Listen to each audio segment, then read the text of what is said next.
I hope you are able to watch my screen. Yes, sir. Okay. I am Mr. Anupam Burman, Senior System Consultant working at Emtron. And Emtron has come up with this project for the Forest Department, that is Online Revenue Collection System, in short ORCS. Shri Parimal Shukla Bhattacharya, Honorable Minister of Assam Environment and Forest, had taken the initiative to use information technology in streamlining the procedures for bringing about complete transparency in the various revenue-linked processes of the department by introducing an online revenue collection and e-procurement system, which was formally launched by him for Kachar Division, Assam, as a pilot project with the help of Amtron on 25th July 2018 at Silchar. The stakeholders of Assam Forest includes 30 forest divisions and 3 autonomous councils in the state of Assam. There are 1,324 registered government contractors and other government organizations like PWD, Railways, ONGC, GMC, who also carry out construction work. They require minor minerals. They procure the minerals from the minor mineral concession areas with permission from the forest department. There are 1,105 minor mineral concession areas, we say in short MMCAs or mahaldars. Then allied say activities also goes on uh, for stone crushers, brick kilns, and for timber also sawn mills and timber depots are also there for the timber uh, cutting and supply. The key components of ORCS basically has a three-factor sign-in using OTP, digital signature, and strong password, and it maintains activity logs. Then a centralized database of all Mahal's stakeholders and the payment transactions are kept in the system for data analytics. A very comprehensive dashboard is provided to all the stakeholders, which gives information regarding e-auctions, mining lease, work permits, patta land permits, timber permits, and with some visual, graphical, as well as tabular formats. The system uses GPS tracking. That is, GPS is linked with the electronic transit passes, which goes along with the vehicles. So the vehicles can be monitored on real-time basis. The e-auction has various options. One option is to uh, go for a two-stage auction. The stage one is known as the initial price offer auction, and stage two is a live auction where the qualified bidders are forwarded. This is used in case of Mahal settlements. And there are spot auctions also, which is done online for seized materials for minerals as well as timber. The system also has a document repository of all the approvals, permits, and ETPs issued, and a verification process is also available in the system, along with notification and alerts based on various events. The online revenue collection system is integrated through eGRAS, that is Electronic Government Receipts and Accounting System of the Assam state government.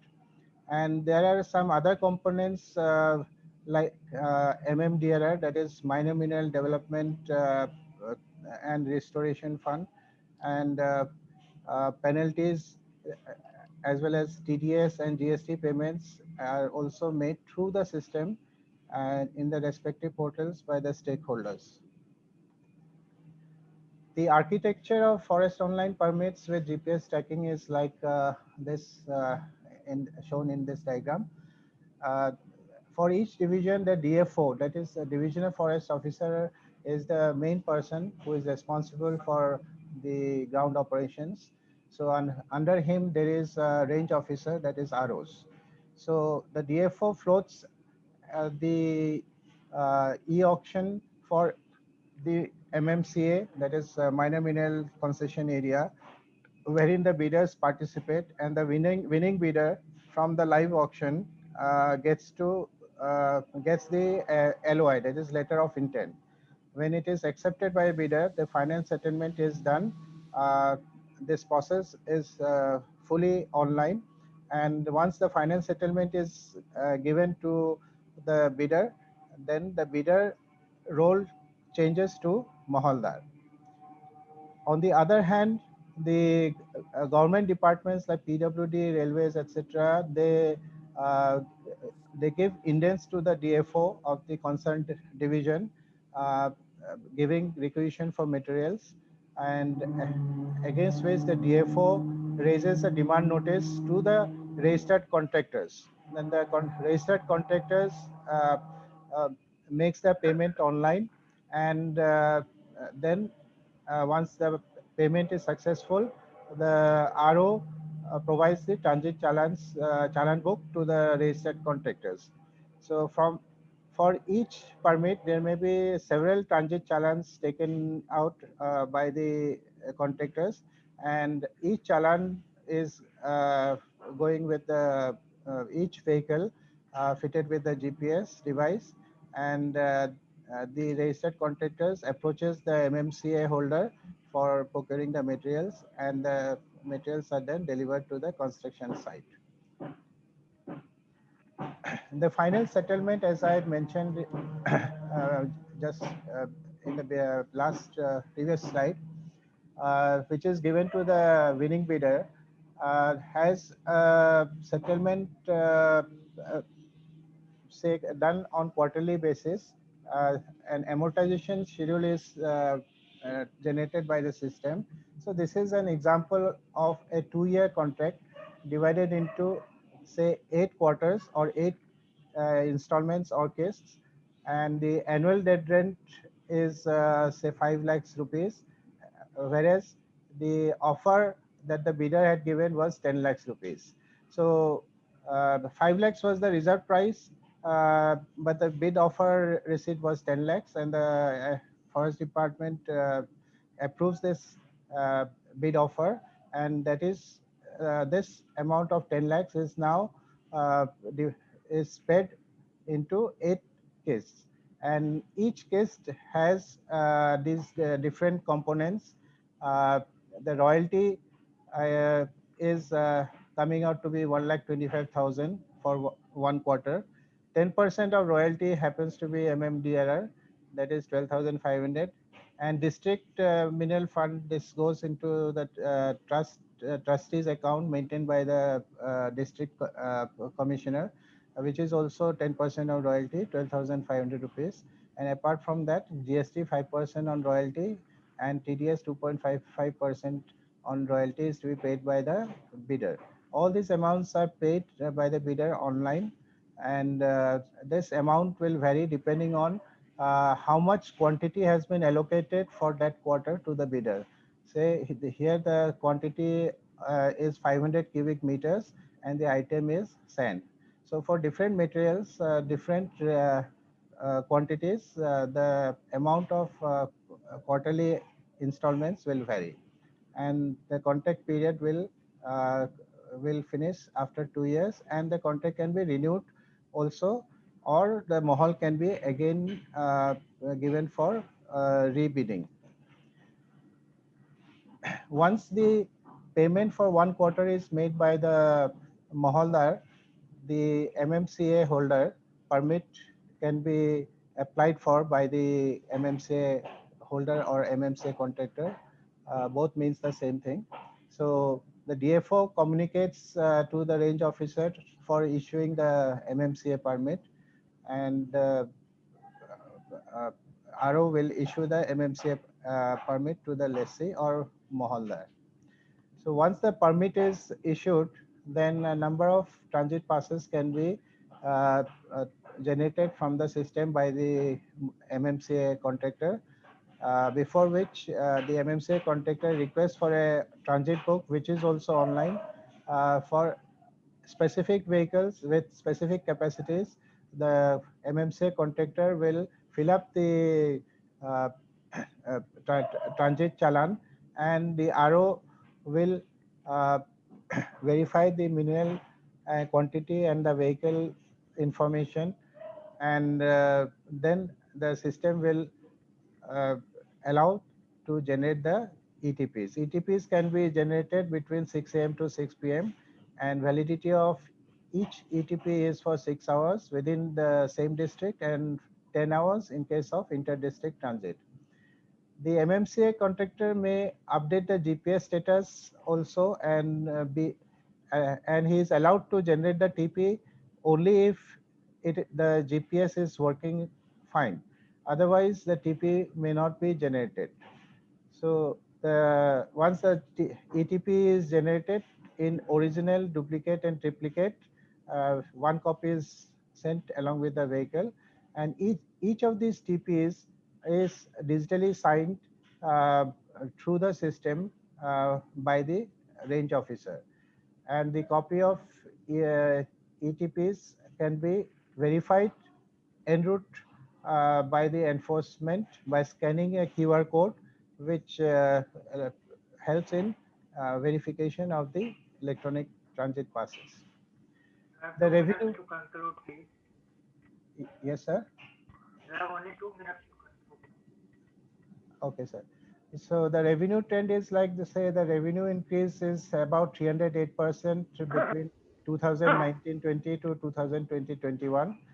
So there is an sufficient increase in the revenue, and the major challenges which were faced by us was say because of delayed manual processes, uh, the processes were not being able to meet the timelines.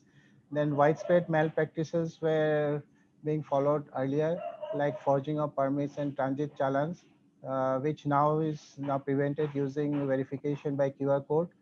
Then there were administrative and technical issues also uh, because of varied document formats, which led to confusion at many times. Rules and acts could not be enforced effectively, and there was reluctance because of lack of awareness and fear of taking responsibility and initiatives. Apart from fear of losing control over the activities, were the challenges which were encountered.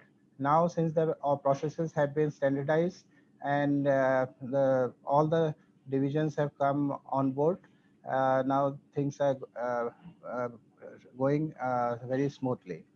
So expenses have been reduced due to uh, say unnecessary movement.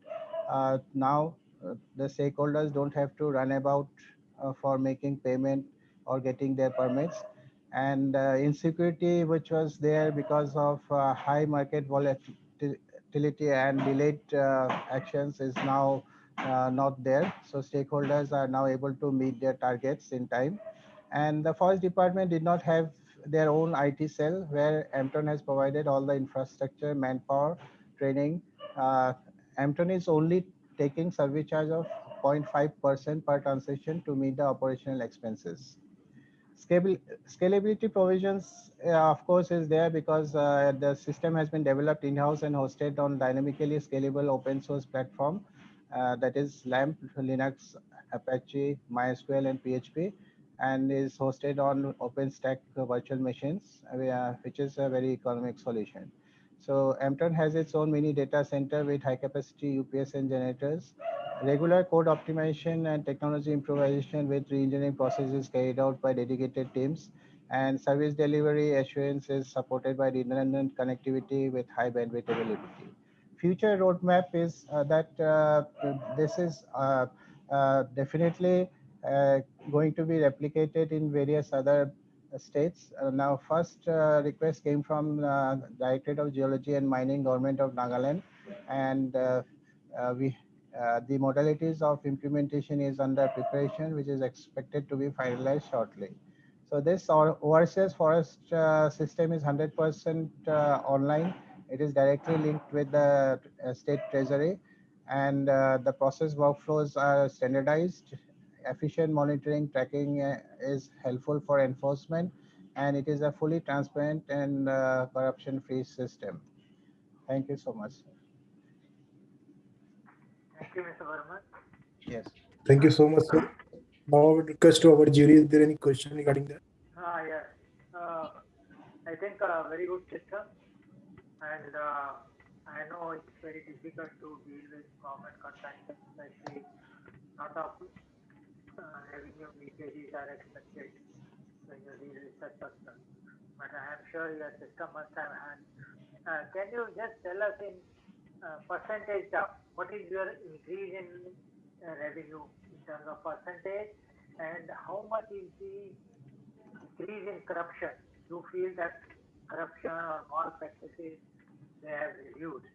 So to what extent? Can I say now it is totally corruption free or malpractices free, or still some improvement is needed? Sir, Second question is yes, another small question. You yes. said you bids you receive, against 5 lakhs you got 10 lakhs and you give the bid. But Yes. is it just one person bids you give, or there is a requirement of minimum 3 bids, something like that? Sir, as far as the first question goes, my answer is that we have been able to eradicate malpractices almost around 80%. 20% is still there because we are now trying to track whether the same e-challan is being reused by the vehicle owners. So for that, we are actually trying to improvise our GPS tracking system further, and also enhance the enforcement mechanism for which Emtron is trying to devise another solution for them, and which will come up in near future.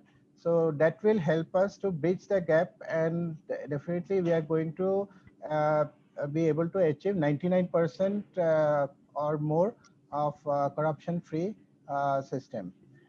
The second thing, the second question answer is like each mall has has a definite quantity of say certain materials, and depending on the market rate, the price of the materials is judged, and the reserve price for that MMCA, minor mineral concession area, is fixed, and on top of which there is a limit up to which the bidder can submit his bid.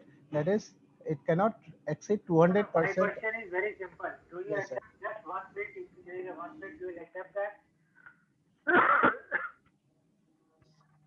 Sir, If it is above your reserve price? all the bids are falling above the reserve price. No, sir, Burma, Yes, sir. suppose one person has only bid, given a bid. One contractor has only bid. Sir, in case there are not many bidders, if there is only say one bidder who has bid only just 1% only, then yes, and in that case, forest department will accept it and allocate it, because it should at least meet the reserve price criteria. So that is acceptable, sir. I think you need to look into this. I know you All can. right, sir. Actually, I couldn't get your question properly. Now you got it. Yes, sir. What I am saying is, if suppose I am the only person who has given a bid, and that is slightly above the reserve price, Yes. there are chances that some manipulation may happen. There should always be a lot of healthy competition. Yes, sir. For that, yes, sir. That solution is helped by the two-stage auction. In the first stage, that is the initial price offer. So what you have said is that value which one bidder has bid in the first stage, that is not going to be accepted in the first instance.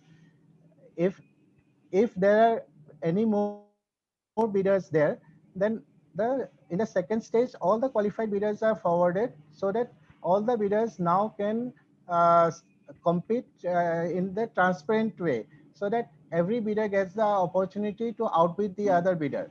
So, That is huh, what should happen now. yes, sir. So you were the example you were giving, you only showed one bid, no? That is first stage maybe. Yes, yeah, this is the say the winning bidders example which I had shown in the slide. Okay, okay, Ha, okay. ha, ha, ha, ha. Fine, Yes, sir. Thank you, fine. sir. Thank you. Thank you so much, sir. I would request to UK Sharma, sir. Is there any question? Yes, Mr. Anupam, thank you very much for a very good presentation. I just want to know regarding selection of bidders. In fact, when you have stated that the bidder is selected based on the basis of bidding criteria is the maximum revenue he offers above the reserve price. That Yes, is true. yes. But is there a mechanism or a provision for revenue sharing after the award is made to him? Means the resources which he is exploiting, is there a revenue earning or sharing of the government Yes, sir. The reserve price in is, that also? yes, sir. Sir, the reserve price is fixed as per the market rate. If the market rate is say 200 rupees per cubic meter, then the reserve price may be set as say 160 rupees per cubic meter, and 40 rupees is kept as a margin for the MMCA holder to get his profit. So 160 rupees will go as revenue collection to the government, and 40 rupees is the profit received by the MMCA holder. So that is how the reserve price is set. But just in case, because of very heavy competition, the bid value goes so high that it crosses the market value. In that case, what happens is that the forest department spreads out that quantity uh, uh, into subsequent quarters so that the market rate is not disturbed. But overall, the quantity and the total royalty that the bidder is willing to pay to the government, that is accepted by the forest department. Only the contract period is increased in that case. So instead of 2 years, it could be increased to 5 years or maybe 7 years, so that at least the royalty is collected as per the market rate. It should not go beyond the market rate. Yes, yes. It will check the hostile bidding also. Yes, sir. Yes, yes. Yes, Yeah, sir. thank you so much. Thank you. Thank you, sir. Very, very good. Thank you, sir. Thank you so much, sir. And thank you so